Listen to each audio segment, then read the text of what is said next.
persepsinya kalau sudah konstan, saya ridho dengan semua kehendak Allah. Allah pun nanti akan meridhoi kita.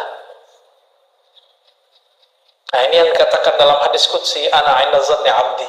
Aku berdasarkan persangkaan hambaku. Jika hambaku meridhoi kehendakku, aku akan ridhoi kehendaknya. Kalau Allah sudah ridho sama kita, mohon maaf, meskipun kita pemaksiat, Allah kalau sudah ridho, Allah selamatkan, Pak. Itu kelebihannya. Ya. Tidak pernah menyalahkan orang, tidak apalagi menyalahkan Allah. Ini kan kesalahan kita kan suka menyalahkan Allah. Sering ngomong Allah nggak adil, itu ulang lagi syahadatnya, Pak. Jadi siapa saja antum mengatakan, ya, Allah tidak adil, nah ini bahaya. Ini orang seperti ini mesti diulang syahadatnya. Karena dia menolak salah satu nama Allah, Al-Adlu. Ya. Allah kan adil, maha adil. Baik. Kita coba lihat bagaimana ulama dulu mencoba melatih jiwanya. Ini nggak ada nggak kuat, Pak. Saya nggak kuat ngikutin ini. Saya cerita aja ya. Imam Sari Sakti 40 tahun menahan dirinya untuk tidak memakan atau mengkonsumsi sesuatu yang itu bersumber dari syahwatnya. 40 tahun, Pak. Percaya karomah nggak? Percaya? Kalau ada orang zikirnya sudah istiqomah, tiba-tiba sejadahnya naik, percaya nggak? Percaya? Oke. Baru saya bacain, Pak, isinya. Kalau nggak percuma kita berceritain. Ya. Waruya rajulun jalisan fil hawa. Diperlihatkan satu waktu ada seseorang yang soleh, ketika dia berzikir sajadahnya naik. Jadi cerita sajadah naik bukan cerita 1001 malam doang. Aladin itu emang ada Pak kejadiannya, cuma bukan pakai om jin. Ya. Faqila lahu bimanil tahada. Wahai Tuhan yang soleh, dengan amalan apa engkau bisa mendapatkan derajat sehingga kalau zikir badanmu langsung naik? Apa jawaban beliau? Taraktul hawa fakharra lil hawa. Mirip ya, taraktul hawa. Aku tinggalkan keinginan hawa nafsu, hawa. Fasakhara lil hawa. Lalu Allah kemudian menundukkan hawa. Hawa itu udara. Bisa melambung kayak avatar. Avatar Aang ya. Tuh pada nonton ya. Sama aja sama bocah-bocah ya. Ya emang begitu kita, Pak. Kita terhibur dengan melihat yang sebenarnya imajinasi itu ada. Ya. Dulu saya punya seorang guru. Guru saya ini tinggal di rumah mertuanya. Nggak kelihatan kerja. Mertuanya marah. Kesel sama dia. Kayak jadi beban. Padahal banyak orang yang menghantarkan rezeki ke sana. Ada yang berobat, ada yang minta doa, ada yang minta ngaji. Ini guru saya nggak pernah ninggalin sholat duha. Tidak pernah ninggalin tahajud. Setiap hari sholat tasbih. Ada yang setiap hari Pak sholat tasbih? Bawa tasbih aja enggak. Zikir pagi sore aja boro-boro. Ini tiap hari nih. Saya pernah ngikutin beliau waktu masih umur 12-13 tahun, sholat semalam 100 rakaat, Pak. Saya pernah ngikutin 100 rakaat. Untung ayatnya kuliah kulhu, Pak. Kalau enggak, gempor juga kita ya. Di saat mertuanya bersuuzon, biasa orang kalau sudah umur agak tua kan kalau malam-malam bangun, jam 2 dia bangun, mau buang air kecil. Rumahnya rumah panggung, mau turun. Karena tempat zikir itu nggak ada bisa di kamar, dia zikir di belakang ruang tamu. Masuk ruang tamu belakangnya. Ketika dibuka pintu oleh si mertua, dia lihat noleh kiri kanan, kaget. Pas melihat ke kanan, itu sejadah udah nyundul ke atas kepalanya. Jadi kepala orang yang duduk di atas sejadah, pas dilihat siapa? Dikira hantu, Pak. Ternyata mantunya. Mau pingsan Semenjak saat itu dia nggak berani lagi menyindir, ya, ngata-ngatain. Di kampung saya itu kata-kata sindiran itu betul-betul dahsyat, ya. Dunia kata-kata di sana tuh, orang pinter ngomong di situ, ya. Sampai dosen kita di salah satu kampus di Jakarta, saya tanya, Prof, kok nggak pulang kampung? Oh, nggak kuat, nggak tahan sama kritik orang kampung, katanya. Udah biasa di sini dicium tangan, ya kan, orang Jawa, orang Betawi, orang Sunda kan, jangankan guru ngaji, guru kimia aja dicium tangannya, ya kan? Tiba-tiba ada ustadz bilang cium tangan sama dengan menyembah guru, nisfus sujud. Dia nggak ngerti budaya, dia coba akal-akalin budaya orang dengan pemahaman yang dangkal. Nah, ini yang kemudian jadi panutan orang hari ini. Nauzubillah min dzalik. Jadi ini kejadian, Pak. Kejadian ada sejadah naik. Tinggal dia jalanin aja tuh sejadah sebenarnya. Ya.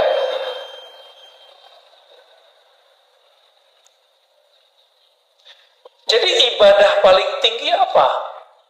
Bukan banyak sholat, Pak. Apa ibadah paling tinggi?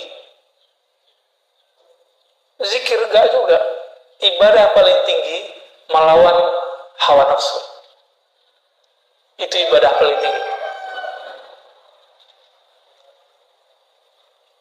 Kalau sudah sanggup sampai ke sana, maka ruhnya kemudian merdeka. Jadi bagaimana cara memerdekakan ruh? Lawan hawa nafsu kita. Itu ibadah badan, ibadah jiwa. Tapi ada ibadah lain, yaitu ibadah ruh. Kalau ruh, ibadah tertingginya apa? Bermakrifat kepada Allah, mengenal Allah Subhanahu wa ta'ala. Itulah sebabnya kenapa orang ngaji satu bab ilmu itu lebih afdol daripada sholat 1000 rakaat. Karena bisa jadi yang sholat 1000 rakaat tidak mengenal Allah, sedangkan yang ngaji cuma satu bab membuat dia mengenal Allah. Ini nanti syuruk nih. Antum yang belum paham juga pasti sholat syuruk duluan, gak mau dengerin ngaji, tinggalin aja. Nanti coba kita lihat aja, Pak. Udah jelas ini lebih afdol dari 1000 rakaat, masih kejar 2 rakaat syuruk. Katanya Ustadz, itu haji dan umrah sempurna. Lah itu kan hadis nggak sahih. Yang sahih kan ini. Itu hadis paling tinggi cuma hasan li ghairihi. Nggak sampai Pak sahih. Tapi kita doyan, kita ini, mohon maaf, terobsesi mengejar pahala. Lupa bahwa pahala tertinggi itu ada di ruh. Ruh kita, karakternya cuma satu aja. Dia suka mencari ilmu. Bapak kalau nggak ada ruhnya bercahaya ini nggak akan berani duduk lama di masjid. Pasti takut corona. Ya. Tapi karena ruhnya itu kuat, kita dibentengi Allah, Pak, tenang aja. Allah bentengi. Orang kalau nggak takut corona, apa yang terjadi? Karena hobi dengan nafsnya, rame Pak mall. Malam tadi, saya kan belum sempat tidur kecuali di mobil nih tadi, karena ada yang nganter pulang. Tahu-tahu udah nyampe aja di rumah. Jam 2:30 ya.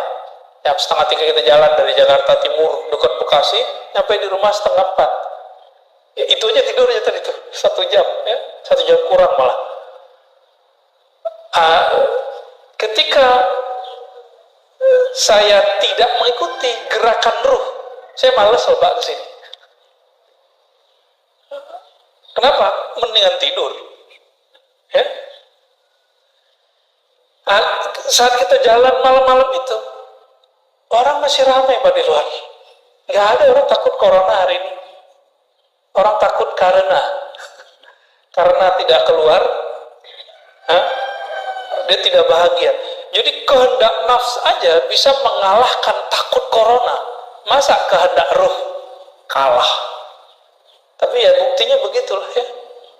Cuma ya masjid kita jangan penuh-penuh amat, ntar jadi ramai juga Pak. Udah begini-gini aja udah. Ya segitu-gitu udah cukup lah, alhamdulillah. Apa kata Imam Ibrahim Al-Khawas? Man taraka syahwatan falam yajid samarata tarkiha fi qalbihi fahuwa kadzib. Nah, orang yang mencoba meninggalkan salah satu kehendak nafsunya, tapi tidak ada efek rasa manis di dalam jiwanya, berarti dia masih belum sungguh-sungguh. Fahuwa kadzib. Contohnya nih, puasa, terasa lelah, terasa jadi beban, berarti puasanya belum sungguh-sungguh.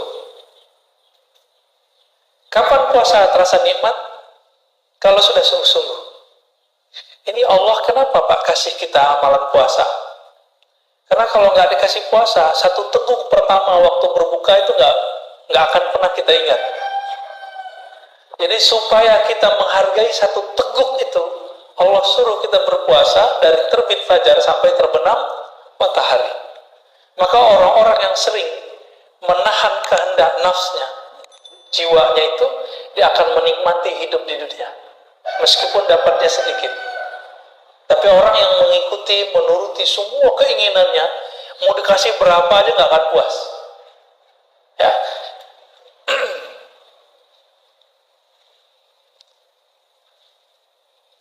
Maka beliau mengatakan, ya, khalif nafsaka fi hawaha, maka berselisihlah dengan jiwamu sebagaimana dulu, ya, para nabi menyelisihi jiwanya. Jika tidak, maka seperti moyang kita, Nabi Adam itu tertarik mencicipi buah larangan itu kan karena Hawa, bukan Siti Hawa, ya, Hawa, H besar. Jadi nggak usah disalahkan Hawa. Itu memang Nabi Adamnya penasaran gitu. Tapi itu semua skenario. Ya. Skenario kenapa? Sebelum itu terjadi, Allah sudah Allah sudah sounding kepada malaikat. Hai para malaikat, aku hendak menjadikan khalifah di muka bumi. Lalu dibuatlah skenario perseteruan antara setan, ya, iblis dengan Nabi Adam. Jadi kita nggak perlu menyalahkan Nabi Adam seperti yang terjadi dalam agama-agama lain, ya. Nggak usah Pak, santai aja kita. Ya, kalau nggak begitu kita nggak akan tahu masjid hari ini. Ya, kalau nggak begitu kita nggak tahu apa nikmatnya tahajud. Nikmat nggak tahajud? Nikmat. Nah, kalau yang udah ngerasa nikmat tahajud, berarti udah berhasil meninggalkan nikmatnya tidur, syahwatnya tidur. Kurangi syahwatnya tidur, rasakan nikmatnya tahajud. Kurangi syahwat makan, rasakan nikmatnya makan. Ya. Kalau zikir itu enaknya mata dipejamkan atau dibuka? Dipejamkan. Dibuka apa dipejamkan? Dipejamkan. Kenapa? Semakin saya membuka, maka terganggunya banyak, Pak.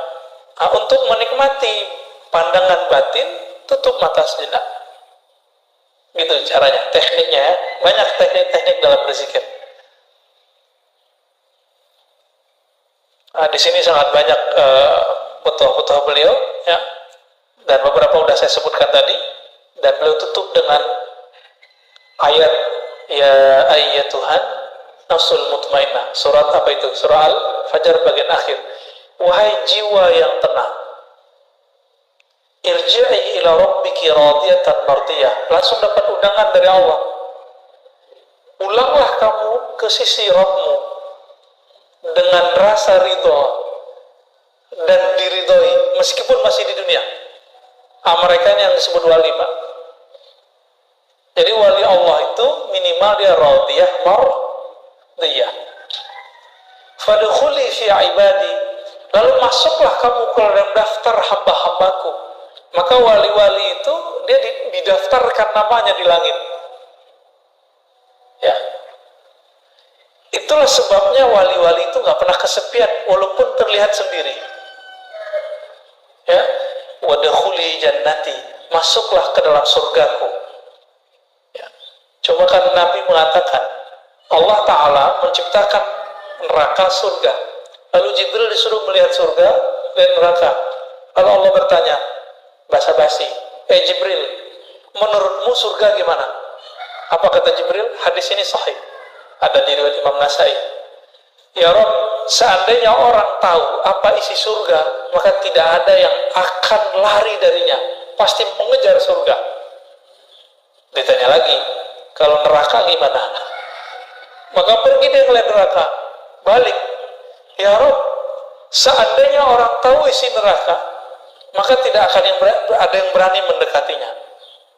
Lalu Allah ciptakan pada surga dikelilingi dengan hal-hal yang tidak disukai oleh jiwa kita, nafsu kita, disebut makarih. Wa huffatil jannatu bil makarih. Maka surga Allah balut dengan hal-hal yang tidak disukai oleh hawa nafsu. Wa huffatin nar bisyahawat. Lalu Allah balut, Allah hiasi neraka itu dengan syahwat-syahwat, keinginan-keinginan rendahan. Lalu Allah tanya lagi Jibril, apa kata Jibril? Ya Rob, kalau begini balutan surga, mungkin gak ada yang sanggup memasukinya. Ngelihat langsung pergi. Dilihat lagi neraka, apa kata Jibril? Ya Rob, kalau begini gak akan ada yang selamat. Tuh bahaya gak Pak? Jadi kalau bukanlah karena rahmat Allah pada diri kita, kita gak selamat. Jadi walaupun kita sekarang taat atau apapun, jangan pernah merasa diri kita yang taat. Semuanya rahmat dari Allah. Bisa keluar dari maksiat itu karena rahmat bukan? Atau karena kita hebat? Saya yakin bukan karena kita hebat Pak. Sehebat-hebat orang, sehebat-hebat Barsisa. Barsisa itu tadi sama. Itu zikir ngawang deh. Karena saking terkenalnya si Barsisa ini, maka datanglah banyak jamaah. Udah gak muat kata Barsisa, ente duduk di atas. Dulu belum ada lantai 2. Di atas itu maksudnya apa? Berlapis-lapis Pak. 1, 2, 3 sampai kemudian ke bagian yang tinggi. Apakah dia waliullah? Belum tentu. Kenapa? Karena dia merasa begitu, merasa taat dengan riyadhahnya, latihan-latihan dirinya, maka dia tidak jadi kekasih Allah. Kalau dia kekasih Allah, pasti Allah selamatkan ketika maksiat. Terjebak maksiat nggak Barsisa? Terjebak. Nah, kita ini kan tidak ada yang terjamin nanti nggak maksiat, betul kan? Maka mintalah rahmat Allah. Maka Nabi berdoa, silakan diamalkan doa ini Pak. Allahumma rahamni bitarkil ma'asi. Ya Allah, rahmati aku, sayangi aku dengan meninggalkan maksiat. Setiap hari sekali dia baca doa ini. Allahumma irhamni bitarkil ma'asi. Kalau bukan karena rahmat Allah, kita nggak sanggup meninggalkan maksiat. Berarti bisa taat karena rahmat Allah juga. Inilah hakikat kalam Nabi. Tidaklah masuk surga seorang kamu kecuali dengan rahmat Allah. Ya. Alhamdulillah Rabbil Alamin. Kira-kira itu Bapak Surmakan Allah kajian kita. Ada yang mau didiskusikan?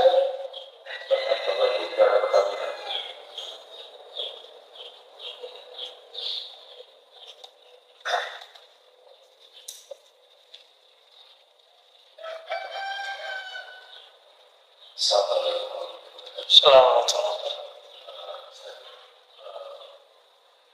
Ada istilah yang taubah itu ada biasa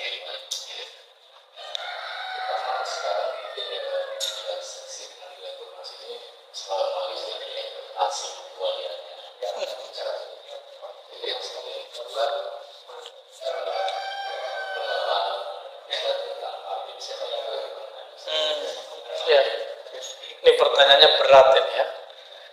Wali tidak mengetahui kecuali wali. Ini kita bagi dulu Pak. Jadi wali itu boleh dibagi 3 dalam hal dikenal atau tidak dikenal. Pertama, paling rendah. Wali yang dia tidak tahu kalau dirinya wali.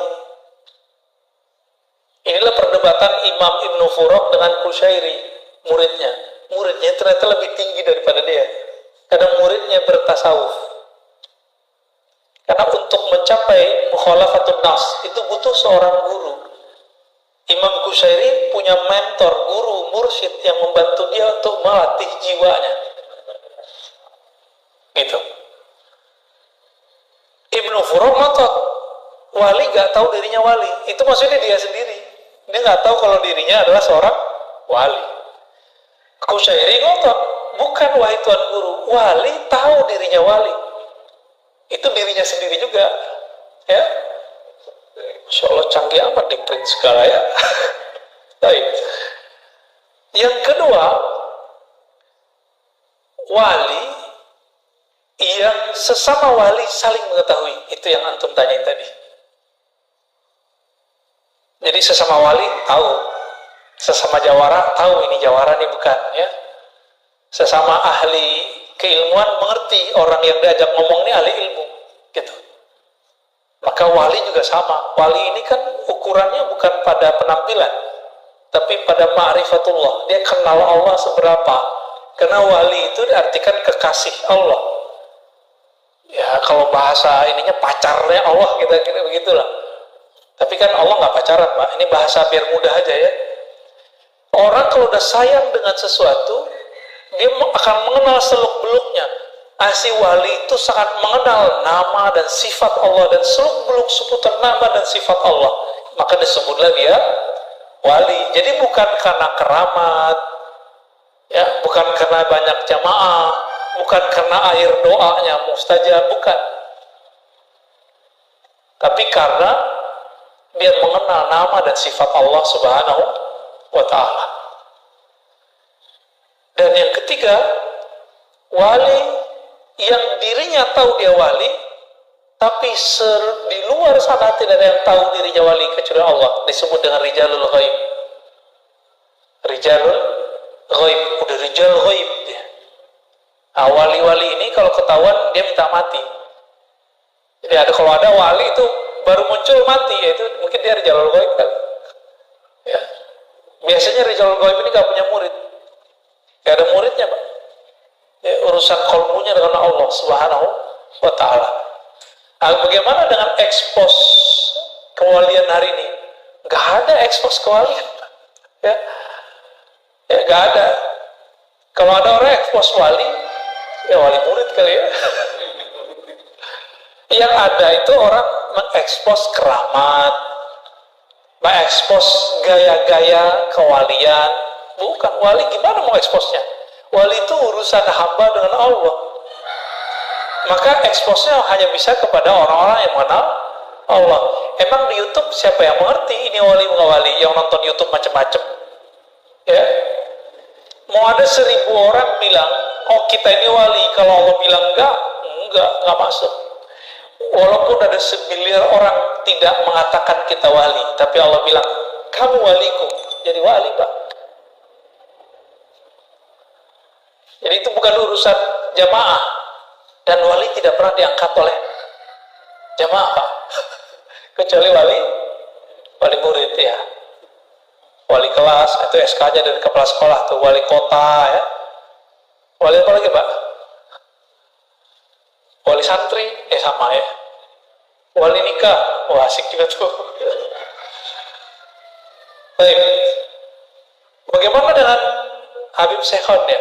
Habib Syekhon itu, jadi teman-teman, wali ini ada yang mencapai kewaliannya dengan cara suluk, thariqah. Berlatih, Allah angkat. Ini suluk namanya. Orang begini bisa jadi kiai mursyid. Tidak semua mursyid wali loh, Pak ya. Kalau Habib Syekhon itu masuknya ke majzub. Itu thariqah kedua. Jadi diangkat jadi wali karena Allah yang mengambilnya. Jadi dia ditarik, maka disebut majzub. Nyampe di Jawa majdub. Ya, yang benar majzub, ya, pakai za. Ditarik oleh Allah. Orang-orang majzub ini setiap saat Allah memandang kalbunya dengan cinta. Dan orang ini kalau sudah begitu, maka muncullah kegirangan di kalbunya Di saat itulah terjadi keanehan-keanehan. Tergantung nanti karakter nafsiyahnya gimana dulu. Barangkali Habib Syekhon maksudnya. Jadi jangan antum bilang beliau Habib gila, jangan. Itu buruk adab tuh.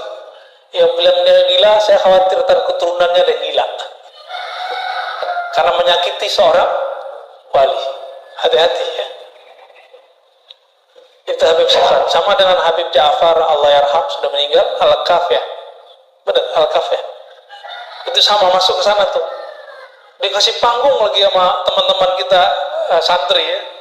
Itu nggak jelas tuh, Fatihah, itu aja nggak jelas. Tapi bagi dia itu jelas, bagi kita nggak jelas.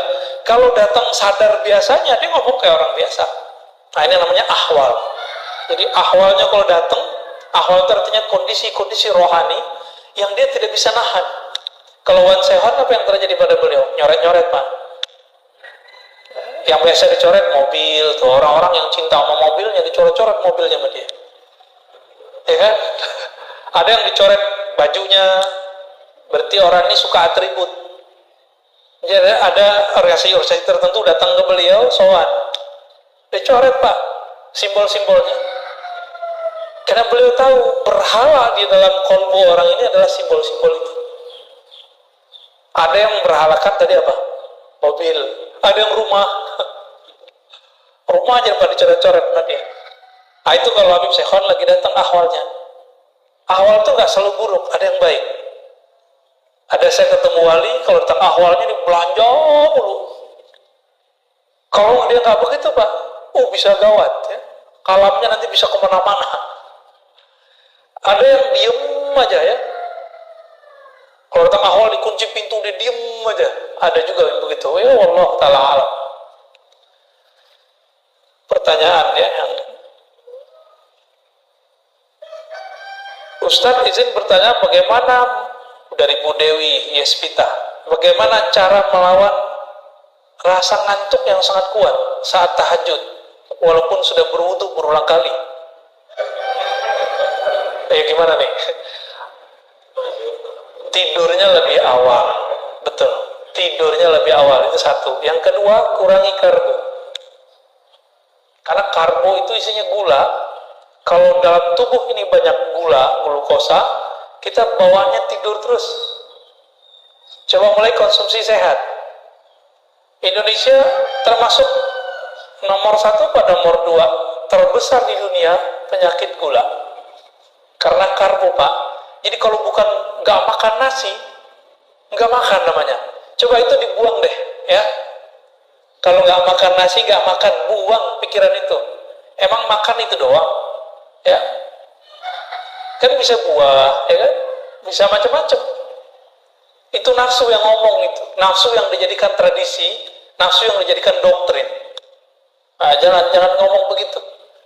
Roti juga hati-hati loh Pak, ya. Roti karbo tuh. Jangan banyak-banyak, dikit aja. Dan yang ketiga, hindari maksiat batin. Maksiat batin paling bahaya. Sombong, emosional. Nah, pengalaman saya, kalau saya emosi Pak, siangnya, malamnya pasti telat bangun. Udah mepet-mepet ke subuh baru bangun. Itu berarti siangnya saya marahin anak saya, atau marahin istri saya Pak. Atau kesel sama tetangga mana gitu ya, atau kita jalan dibel orang, kita balas ngebel orang, itu ngefek semua. Bukan masalah ngebelnya, tapi di sininya nggak beres. Karena di sini nggak beres, ruh kita kelelahan. Karena dia kelelahan, jiwa kita juga kecapean, dia butuh rehat, tidurnya jadi panjang. Maka kalau ngantuk tidur aja, jangan dipaksain tahajud. Nanti pas ruku baca Fatihah lagi ya.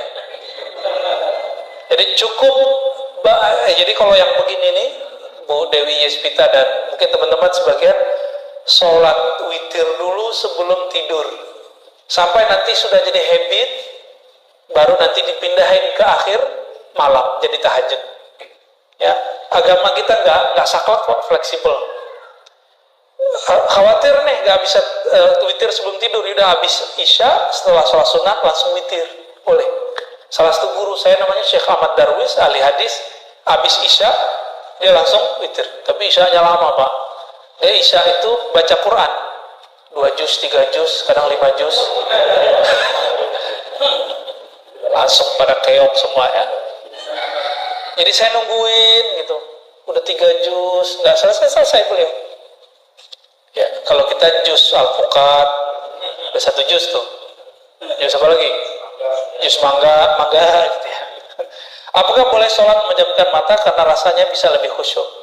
Memejamkan mata tidak diatur dalam hadis Nabi, tidak juga dalam Al-Quran, tapi masuk ke ranah fikih. Nah, ulama ahli fikih, karena mungkin ada kasus dulu di kalangan para santri, kalau dia pejamkan mata, lagi sujud nggak balik-balik, Pak. Itu kan kejadian di pesantren. Saya kan 15 tahun Pak tinggal di pesantren, belajar dan mengajar. Itu santri, kalau dia merem, sujud nggak balik-balik. Sujud aja, kita udah assalamualaikum, dia masih sujud. Hakon Pak ya, kalau nggak percaya kita lihat. Anak bapak jangan-jangan yang pesantren begitu juga. Atau jangan-jangan bapak-bapak ini pernah begitu. Ya, pernah ngantuk pas Ramadan tuh, subuh-subuh nggak balik-balik pas sujud. Ya. Nah, itu terjadi ya. Jika memejamkan mata membuat tambah syahdu, tambah fokus, maka boleh memejamkan mata. Tapi jika memejamkan mata membuat pikiran kita kemana-mana, maka makruh. Itulah makruh hukumnya. Jadi jangan saklek. Yang paling lucu ada seorang syekh ya, saya nggak usah sebutnya. Bagi dia memejam mata meniru agama lain. Padahal ada hadisnya. Ya, ada hadisnya Nabi kalau ngajarin zikir Sayyidina Ali, salah satu riwayatnya ghammid ainaik, pejamlah matamu, lalu bacalah nama Allah di kalbumu. Ada hadisnya. Jadi memejam mata itu bukan urusan menyerupai. Kita tahu hadis apa enggak? Ya. Jadi boleh dengan syarat itu, makruh dengan syarat yang tadi. Ya. Pak Ahmad Romli, dalam beberapa kondisi kita terkadang belum bisa berzikir secara fokus karena beberapa kesibukan sehari-hari. Apakah zikir hanya dengan lisan tanpa menghadirkan hati dapat manfaat? Iya, orang sholat nggak khusyuk lebih afdol daripada nggak sholat. Ya. Sepakat? Ada yang nggak sepakat? Orang zikir masih melayang-layang itu lebih utama daripada nggak zikir. Ibnu Athaillah itu berkali-kali ya, mengatakan, tetaplah zikir meskipun kamu masih lalai di qalbumu, karena siapa tahu nanti Allah akan turunkan kalimah di lisanmu jatuh ke dalam qalbumu. Kalau sudah jatuh ke qalbumu, Allah angkat derajatmu dari masuk ke qalbu, nanti Allah buat kita yaqzah, sadar hadir, dibaca ini yang punya nama hadir terasa dalam diri kita. Begitu terus naik. Itu beliau ingatkan. Bagi Allah semuanya mudah. Ya, bagi kita yang susah karena kita mikirin pakai ini. Jalan aja Pak zikir. Cuma mesti berguru. Ya, kalau nggak berguru saya nggak jamin benar Pak. Takutnya setan nanti yang membimbing. Kita baca Fatihah aja ada gurunya. Baca Iqra ada gurunya nggak? Tilawati, qiraati. Nanti tamyiz ini terjemahan sama ustadz kita nanti ada gurunya. Masa untuk urusan alam rohani gak ada gurunya? Sombong amat. Ini yang paling lucu, paling repot. Udah kiai, udah profesor di kampus, kiai di pesantren, nggak mau punya mursyid. Bagi dia cukup saya baca kitab. Sombong ente. Ya. Imam Ghazali, selevel Imam Ghazali, itu masih butuh mursyid Pak. Siapa nama mursyidnya? Abu Ali Al-Farmadi, untuk mengajarkan beliau cara berzikir kepada Allah. Padahal teknik zikir dia tahu semua. Cuma teknik ini dia nggak tahu porsinya gimana, bagaimana cara penerapannya. Ketika ketemu Imam Abu Ali Al-Farmadi, baru dia tahu caranya. 10 tahun dia berlatih dengan Imam Abu Ali Al-Farmadi. Selevel Ghazali loh. Siapa hari ini profesor yang sehebat Ghazali? Ya. Kata orang kan saya doktor nih. Karena didaulat di kampus jadi doktor, diresmikan. Tapi sampai sekarang, secuil kuku Ghazali pun saya belum Pak. Potong nih rambut Ghazali, belum sampai saya pada ke makom itu. Saking mulianya ilmu Imam Ghazali itu. Ya. Tapi hari ini orang banyak su'ul adab kepada beliau. Cuma karena Imam Ghazali itu menukil beberapa hadis yang dhaif dan tidak sahih dalam Ihya, itu Imam Ghazali dikecengin.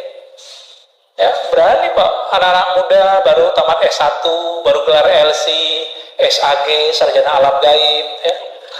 LC langsung ceramah, MA, doktor mending. Itu berani hari ini ngata-ngatain seorang Imam Ghazali. Dia nggak ngaca dia cuma ngikutin kata seorang fulan yang meneliti kitab Ghazali, dia kemudian ikut mengata-ngatai Imam Ghazali. Dia sendiri nggak meneliti kok. Saya 2006 masih S1 itu meneliti kitab Imam Ghazali itu. Ternyata nggak seperti yang diceritakan orang. Pas saya teliti, nggak nyampe 100 hadis palsunya, nggak nyampe 50 bahkan, ada sumbernya semua.